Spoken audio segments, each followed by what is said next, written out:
Neil from Essex here today to talk to you a little bit about cone spreaders. A simple spreader that can go behind your tractor on your 3-point hitch that will allow you to do things like spread salt or sand, or in my case here today, fertilizer. We're going to be filling the spreader up with some fertilizer, making some passes back and forth here in my yard today, and talk a little bit about some of the features and functions of these spreaders. Maybe we're going to find that one is right behind your tractor. Essex, a helping hand with your land. The spreader that I'm going to be using today is a Landpride FSP 700. Landpride offers these spreaders in 3 different models: 500, 700, and 1000. Now, interestingly enough, that's not doesn't seem to be directly related to the capacity. These are generally rated in how many pounds of material you can put back here in the cone. The smallest FSP 500 will take 350 pounds. This one 563, or the larger 1,673 pounds. Now the base spreader here itself, the mounting frame, the PTO shaft, the spinner on the bottom are all the same on all of those models. The only real difference is the size of the cone up here on the top. And you're going to want to keep the size of your tractor in mind, right? There's no sense in having an enormous cone holding all kinds of weight back here on a really small tractor, right? So you're going to want to size these things appropriately. I do not believe Landpride is actually the manufacturer of this thing. If we're completely honest, you're going to see a lot of very similar looking spreaders across a whole lot of different manufacturers. They're come out of some factory somewhere in Italy, not 100% sure where. We're always happy with these guys in terms of their pricing and support. These are going to sell anywhere from about the $800 to $1,100 range, depending on the exact capacity of the spreader itself. One thing you're always going to want to look for in spreaders like this is the spinner element down here at the bottom. This one's going to be stainless steel. You're going to want to avoid the ones that might be painted down there, because you're usually dealing with salt or fertilizers, things that are corrosive. They will rot and rust out metal really quickly. So having stainless components down here is preferred. They will last longer. The operation of these things is really simple. Depending on how fast you're running your PTO is going to vary the speed of that spinner and vary your spreading width. And then this handle right here is going to operate the gate. Now, by changing the pin right here, you can set the position of how far that gate's going to open. When I want to open and close it here, I'm just going to turn around in the seat, reach behind me here, and grab this lever. You can find variants of these that are going to be hydraulically operated, but it's going to add to the cost significantly for such an inexpensive implement. You're going to find here in the back, there's a spreading chart. It gives you things like the amount of pounds per acre that you're going to put down for different materials.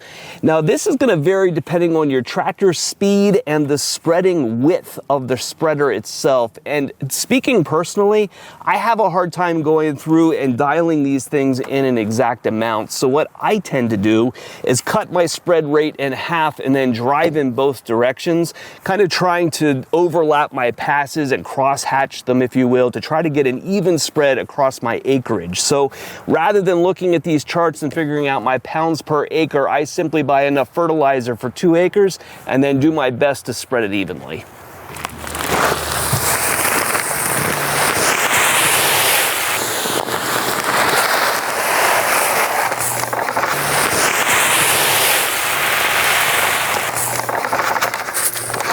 So there are several different types of spreaders that you can find for a small tractor like this.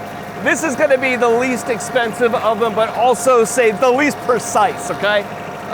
If you look at Kubota's product category, there's another spreader, their VS series. It would have been sold by Vicon for decades now. That will be a kind of a hopper that has a spout in the back that rotates left to right. Those are going to spread things with far more precision than what this does. Just looking out the back here as I go back and forth, I can see that it wants to throw stuff a lot more off one side than it does off the other. So it's not the most accurate piece. That's part of why I like to do what I was explaining earlier about driving kind of cross-hash back and forth with this to try to get a little bit more of an even spread pattern out of it. Because if I just simply made passes back and forth, I probably are going to end up with some skippers or some, lines as I get more material out one side than I do the other. Running implements like this gives you an appreciation of why farmers exist in precision farming technology. This has a throw right here, probably 20 feet as I'm running it right now. And as I make my passes back and forth, it's really challenging to know where I've gone and make sure I don't have a skipper or an over apply. And that's where the investment in technology makes this stuff a lot easier, right? You can see on a screen where you've been, so you're not putting down more product than what you need to. Now, the first time that I did this spreading job, I actually did it with a push spreader, and doing it with this much acreage is a lot of work. You figure you've got a 40-pound spreader, you add 40, 50, 60 pounds of fertilizer inside of it, and pushing that back and forth in the yard is a lot of work. So I picked this up as a used piece out of our rental fleet. To be able to come out and do this kind of thing, it's a lot handier, it makes the work a lot easier. It does give you a respect every time I do this stuff for like landscape companies that do this stuff regularly. There's a reason why some of their services can be a little pricey sometimes, because they're doing hard work. And I'd echo, the walking back and forth with the push spreader is an enormous amount of work compared to the ease of driving my tractor back and forth with a spreader like this. Anytime that you're done with an implement that uses any kind of fertilizer, you're going to want to take a moment and rinse it off. You notice all the white powder down here around the bottom? That's all excess fertilizer, and if left on the metal down here, it will dramatically shorten the lifespan of this implement. So before putting things away, I'm going to rinse off the fertilizer spreader and the back end of my tractor here at the same time. It is just good practice. It will make your equipment last a lot longer.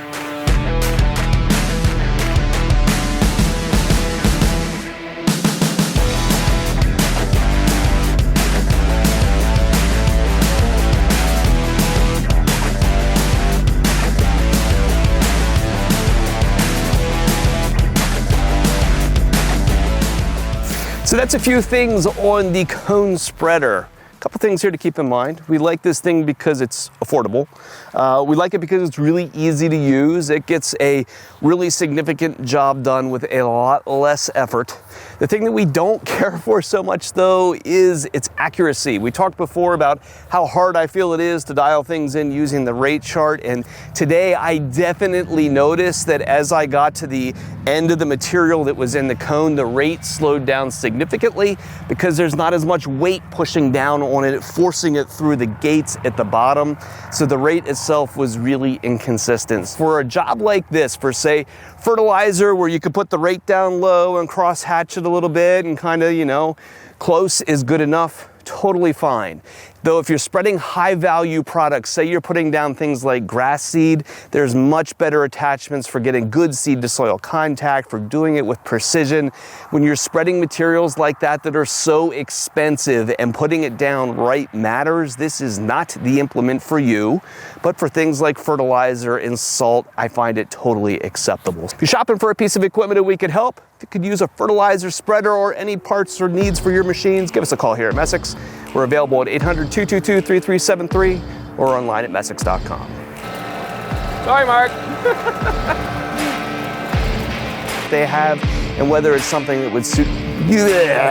Okay.